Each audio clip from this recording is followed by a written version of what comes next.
Hey guys, and welcome to another GameXplain discussion. I'm your host, Derek Bittner, and I'm joined today by Ash Paulson to discuss the inclusion of Cloud in Super Smash Bros. So let's get started. So Ash, we've attempted twice before to do this discussion with a special guest, and unfortunately between hiccups with technology or just schedules not matching up, we weren't able to make it happen, which is why this discussion is late. So apologies for that, but let it be known that Ash and I are both super excited about Cloud coming to Smash. But yeah, let's get your reaction, Ash. What did you think about the announcement trailer? Oh man, I mean, what else can I say? I was incredibly hyped. I mean, I'm one of those hardcore Final Fantasy fans who knew, I recognized the music sting as soon as the trailer started. I'm like, wait, that's FF7's intro theme. Like, what's going on here? And you know, because I've watched quite a few reaction videos, and there's definitely a fine line drawn between people who recognize it immediately and then people who were like, had no idea what was going on until the Final Fantasy logo actually appeared on screen. So I was one of the former, and at first I kind of thought like maybe they're talking about you know, FF7 on NX or something, the FF7 remake on NX or something. But then I was like, well, wait, NX isn't being talked about in this Nintendo Direct, so what's going on? And then of course I saw the Smash logo, and my mind was blown. I'm like, oh my god, this is actually happening. Final Fantasy and Smash and Cloud of all characters. Yeah, because I think a lot of people are like, well, what if a Square Enix character makes it in? Who would be the best choice for Square Enix as a representative? And nobody ever thought about Cloud seriously, just because everybody associates him with Sony. Yeah, you know, he was, you know, technically he was the death knell of RPGs on the N64, because I don't think there was even that many really good RPGs on N64 other than like Paper Mario or anything like that. Well, what about Quest 64? Oh, let's not talk about that game. Yeah, but yeah, everybody has this sort of like thing where like Cloud is just all PlayStation, and you know, to have him come in, when you really think about it, does make sense. I mean, yeah. You could get Chrono, or you can get somebody from Final Fantasy 6 or 4, and they would be a better fit for a Nintendo console.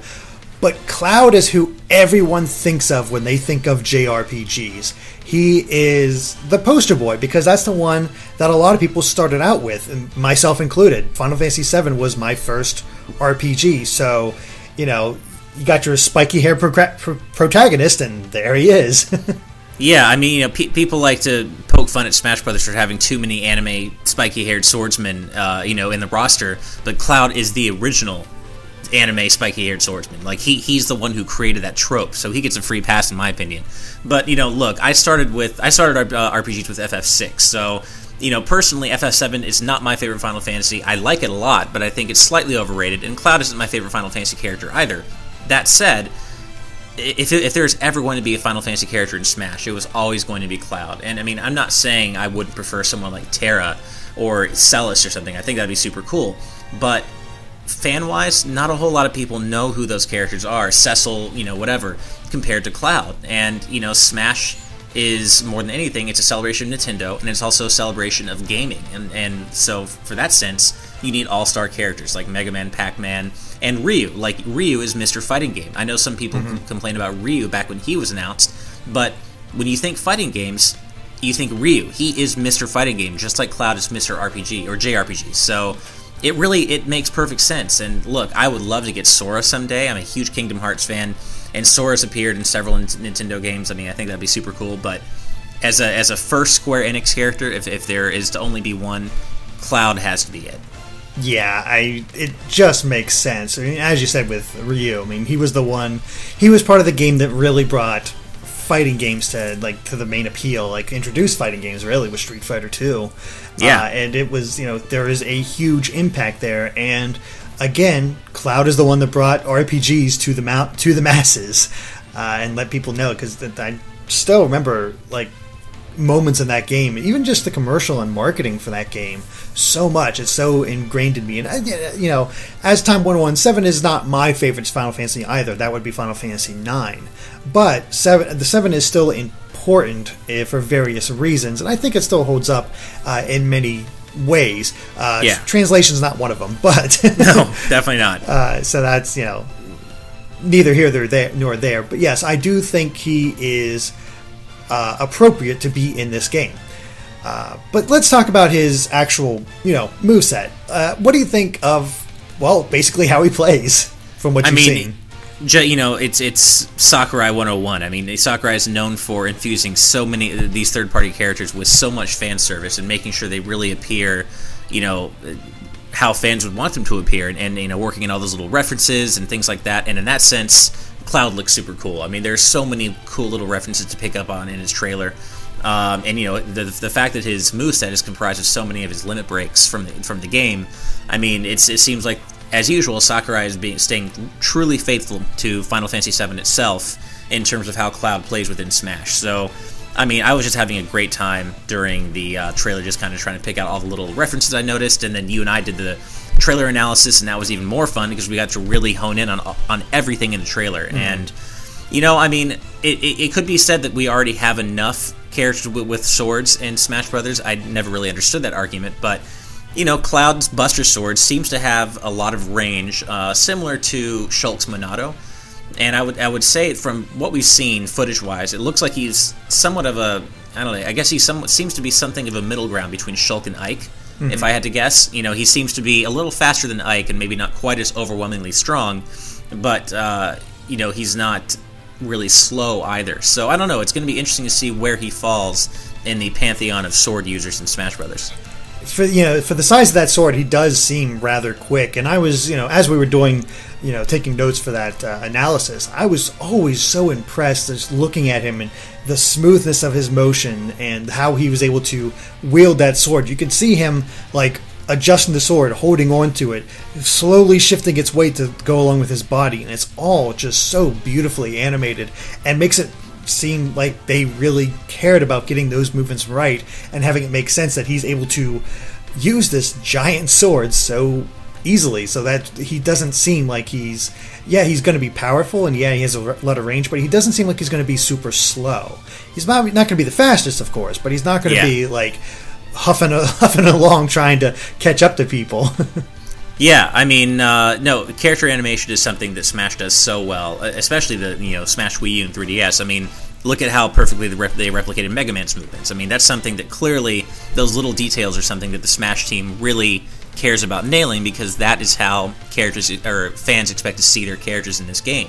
And, again, they seem to be nailing it with Cloud. So I just can't wait for him to come out. I mean, at this point, the hardest part was watching that trailer and then not having him available to download right then, because just the idea of having Final Fantasy in Smash Brothers is so cool to me, because Final Fantasy, despite how you feel about Cloud, Final Fantasy has an incredibly important history with Nintendo in terms of the actual franchise itself. So to see this series represented in Smash Brothers is, I'm so excited about it. Yeah, absolutely. And as you said, his moveset looks cool. The fact that they implemented his limit breaks is as part of his special moves, and the fact that it looks like you'll have the actual limit breaks where you power them up still implemented, right. So it's not like, no, we're just tossing in him moves from that. It's like, no, you can actually power these up and they can be a real damage dealer.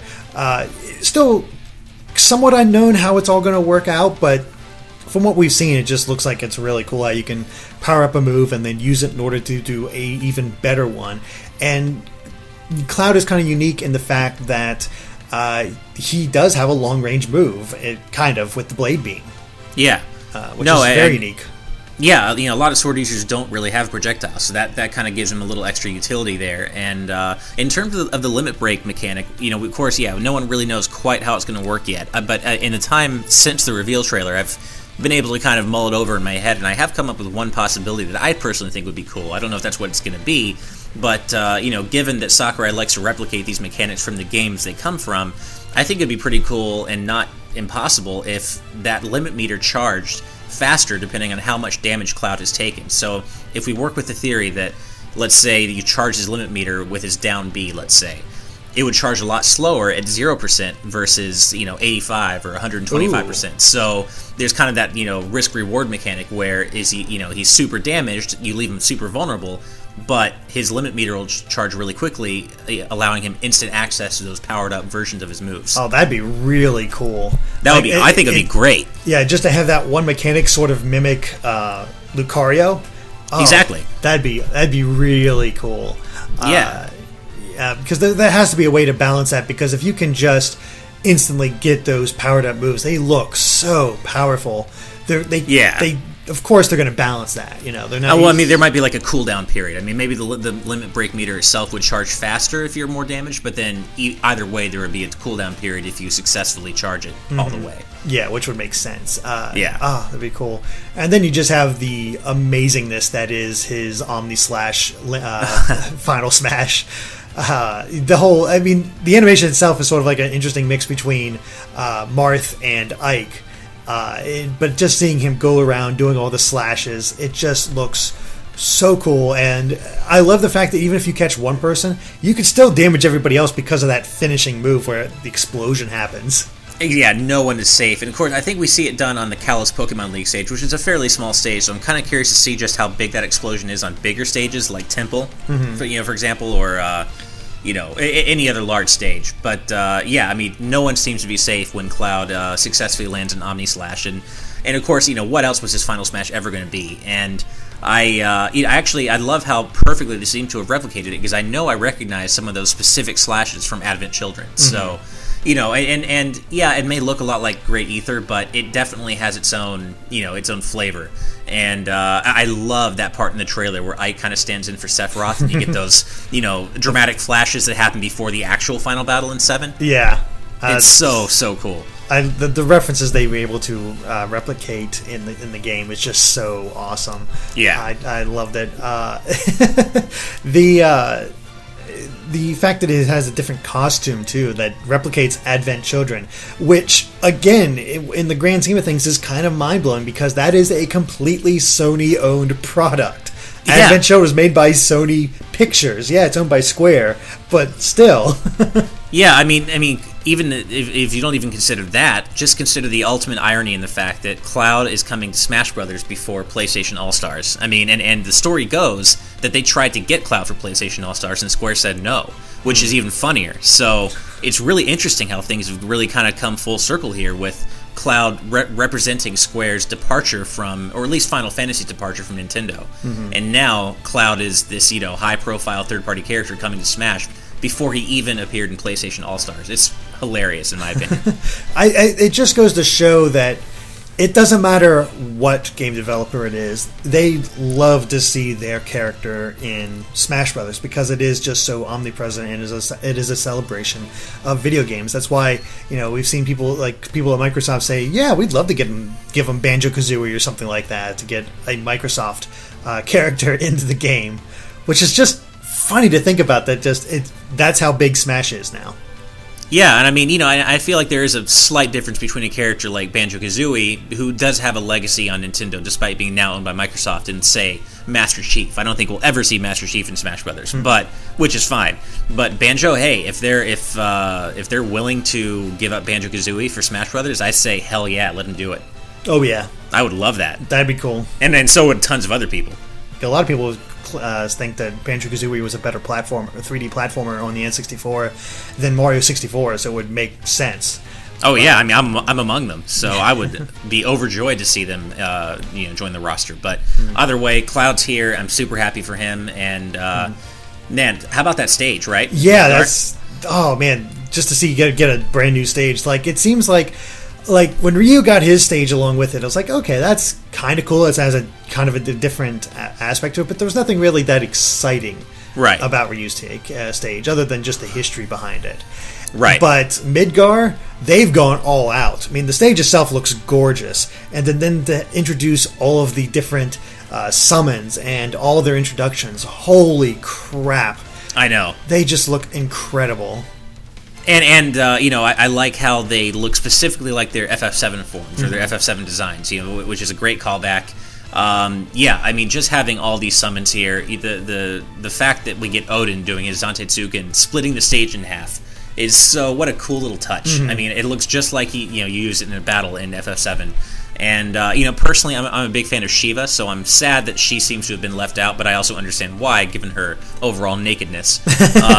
But she's a fan favorite of mine. But still, I mean, we have like 6 different summon monsters. I think 5. We got 5. Okay, Ifrit, Ramu, Bahamut, Zero, Leviathan, and Odin. Not yet. But speaking of Bahamut Zero, I love how they specifically used that form of him and got the design for Terraflare so perfect. Oh, it's it's almost like an orbital cannon. Yeah, stretching across Midgar and then gone.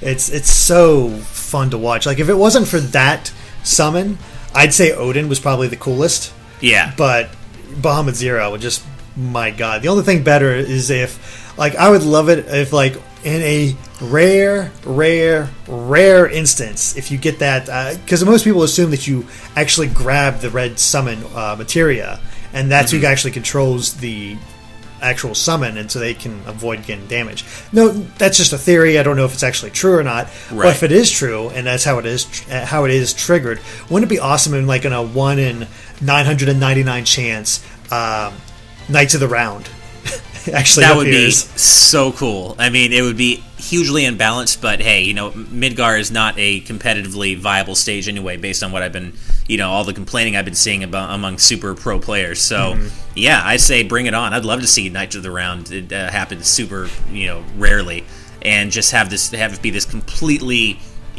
long-lasting screen-clearing attack. That'd be great. Yeah, oh my God, you'd be there the match would be over and they'd still be going. Yeah, no, I can't wait to see how these summons actually affect the stage. And again, it's obviously not going to be a stage that super pro players ever pick, but it's not for them, right? I mean, they have the Omega version, so yeah, exactly. For those of us who don't mind stage hazards. I draw the line at stage bosses, like Ridley and Yellow Devil drive me crazy, but some people like them, so I totally get that. That's cool, but Midgar seems to be a good old-fashioned, it's a stationary stage with hazards that you can see coming and avoid. They're not random necessarily. Exactly. So, it's sort of like Saffron City and the Pokemon appearing out of that one wall. Like, if you don't want to get hit by the stage hazard, stay away from that wall. Yeah, and then, once the summon is in play, once you're used to them all, you know how to avoid them and you know what's coming. So you don't have to just flail around and hope you don't get hit, like, say, with, to a degree like Supersonic, for example.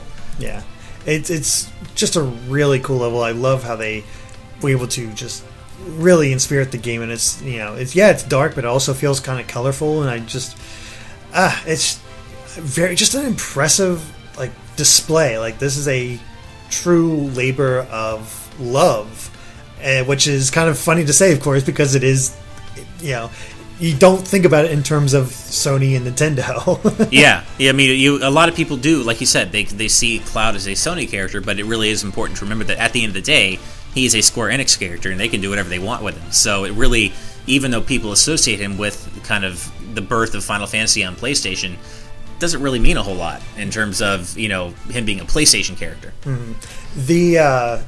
The only other thing I guess worth bringing up about all this is that we actually got a new piece of Mii equipment as well, a new hat in the form of a chocobo head, which is adorable.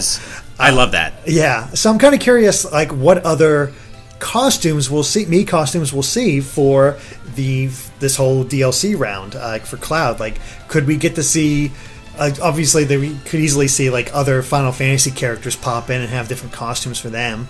I would not be shocked about that, but I'd really love to see them have other Square Enix characters in there as well, like Chrono, or let's go crazy and have Gino as a costume.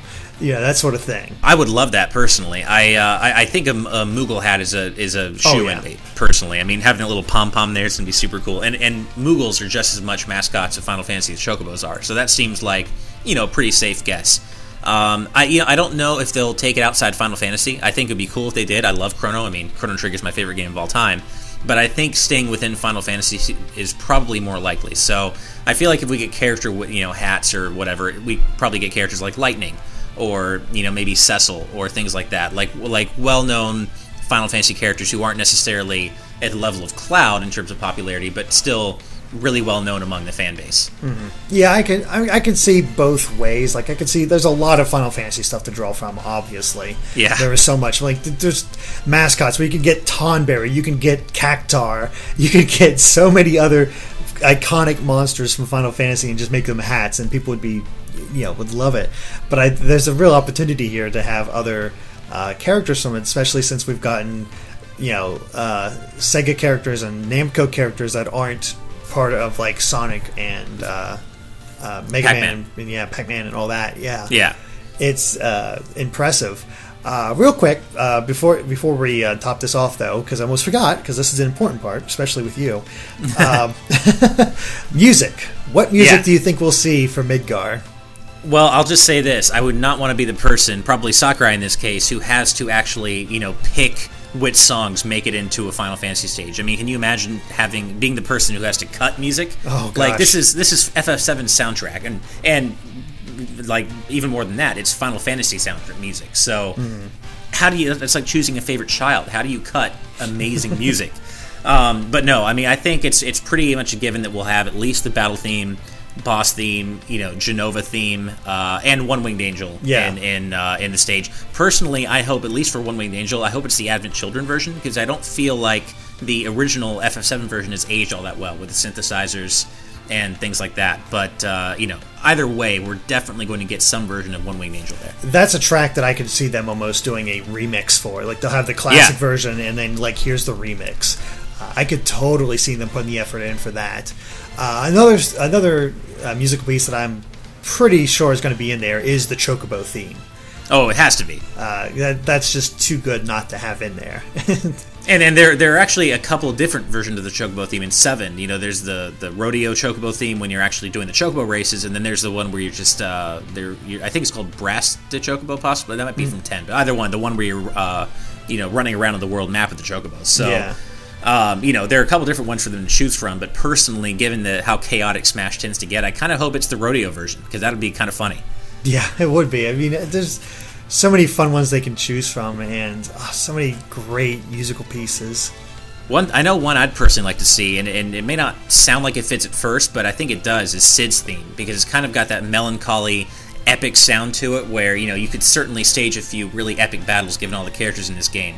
With that music playing, I think it could be really cool and just kind of super dramatic, and I don't know, I think it would fit really well. I've always liked that song. It is a good song. That makes me think, along the same lines, not exactly fitting for a fighting type game, but it is one of the most iconic songs in Final Fantasy VII, Aerith's theme. Right. Well, it is technically used for a battle in the game when you fight Genova Life, so it isn't, it isn't impossible to have it as a battle theme in Smash, and it is iconic, so I kind of feel like it might be in there, and why not, right? I mean, I would kind of like them to take a kitchen sink approach with this stage in terms of the music, kind of like the Super Mario Maker stage, and just throw a bunch of stuff in there. We'll probably only get 1 or 2 actual remixes, which is fine, but there's so much great music in FF7, and the compilation of FF7, Advent Children, Crisis Core, maybe not Dirge of Cerberus, but Crisis Core, at least, there's got to be at least 1 or 2 tracks from Crisis Core. I mean, The Price of Freedom, right? I don't know if I assume you play Crisis Core. Yes, I've played Crisis Core. It's been a long time though, since I'm a little foggy on the music, but I remember enjoying it on the most part. I mean, some great remixes of classic Final Fantasy VII tunes, some of its own stuff that really made it stand out. Crisis Core is a fantastic game. Yeah, and I mean, given the fact that one of Cloud's alt colors is probably going to be Zack, I mean, it makes so much sense that, I mean, for those of you out there who have Crisis Core fresh in your memory, the music that plays at that part, and you know what part I'm talking about, would be perfect for Smash. So that'd be heartbreaking. Yeah, heartbreaking but awesome. Yeah, there has to be a Zack color. I wouldn't be shocked if there was a Sephiroth type color where he has like white hair. That would make sense. As far as his other colors, I'm not sure if they'll base it off the other party members, or if they'll base it off the colors of the materia and just change his outfit to match the materia colors. I'm not sure. Yeah, I mean, I feel like it's pretty likely that it'll probably be divided into 4 colors for his FF7 outfit and 4 for his Advent Children outfit, kind of like Olimar and Alf, something like that. So, yeah, I mean, I could see it being modeled after party members. I mean, there's no reason that Cloud couldn't wear red and have brown hair to be modeled after Aerith. True. You know, same with Tifa. I mean, you know, I feel like it makes sense to model him after. That's what they did with Shulk. You know, I think a lot of Shulk's outfits are based on the kind of overall color palettes of the outfits of his party members. Yeah, but there's so many different colors that they could do with all different party members, like Red 13, the Stark Red once again, the more pinkish color for Aerith, sort of a brownish color for Barrett's vest and jeans and whatnot. That there's stuff they could do, but I can also see them again doing materia color. So I'm curious. I am really curious to see what color palettes they'll go with. Yeah, I mean, you know, a lot of people thought it was a shoo-in that Ryu would get like a Ken alt, or at least Ken colors, when he was announced, and he didn't at all. So we could be completely off base here, and that there will be no Sephiroth or Zack alts, or not alts, but color schemes. Mm-hmm. And, you know, they might just go in a completely different direction. So this is Sakurai, you know, who knows? We can never really quite guess what he's going to do. That's very true. But, well, any final thoughts on Cloud being in Smash? Just that I'm super hyped about it. I'm a big Final Fantasy fan, so bring it on. I can't wait for him to come out. Alright guys, I think that covers it for our Cloud and Super Smash Bros. Discussion, so thank you for watching, and if you like this video, be sure to like us on Facebook and Twitter at GameXplain. And of course, stay tuned to GameXplain for more on Smash Bros. And other things gaming too. Until next time guys, bye.